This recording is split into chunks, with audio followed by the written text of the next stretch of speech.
আমরা আন্ডারলাইনের কাজের সাইডে যাচ্ছি। ওখানে অবশ্যই আন্ডারলাইনের কাজ আমার ঘরের মিস্ত্রি করছে।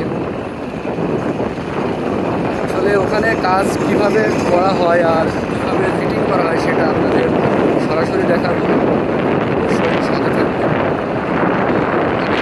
ইঞ্চি পাইপ দিয়ে কাজ করা হয় আর কী পাইপ দিয়ে কাজ করা হয় আর কত ফিট মাটি নিচে করতে হয় কিছু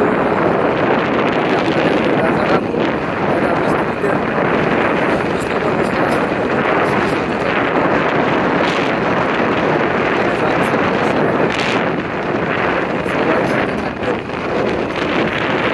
আমরা এই মাঠটাতে নামবো, দেখা যাক আপনার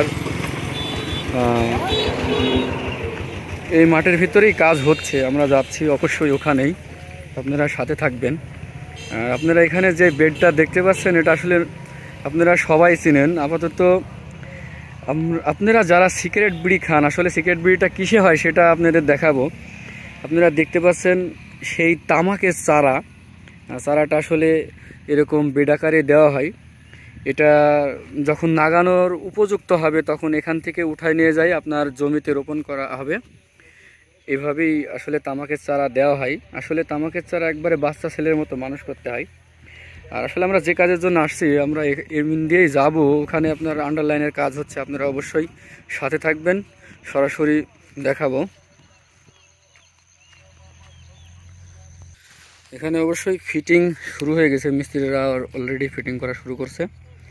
আমরা দেখতে পাচ্ছি এখানে পাইপ পড়ে আছে। এই পাইপগুলোই আসলে এই আপনার 3 ফিট যে খোঁড়া হয়েছে এই ড্রেনের মধ্যেই আপনার পোতা হবে।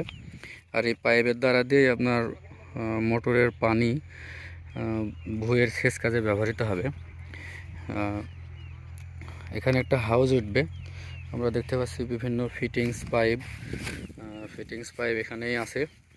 মিস্ত্রিরা অলরেডি ফিটিং করছে। আমি তাদের অবশ্যই জিজ্ঞাসা করব কিভাবে ফিটিং করা হয়। দেখতে পাচ্ছি তারা কাজ করছে, আমি ওখানে যাব, যাই তাদেরকে জিজ্ঞাসা করব যে আসলে কিভাবে ফিট করা হয় সেটা দেখব, আপনাদের সরাসরি দেখাবো।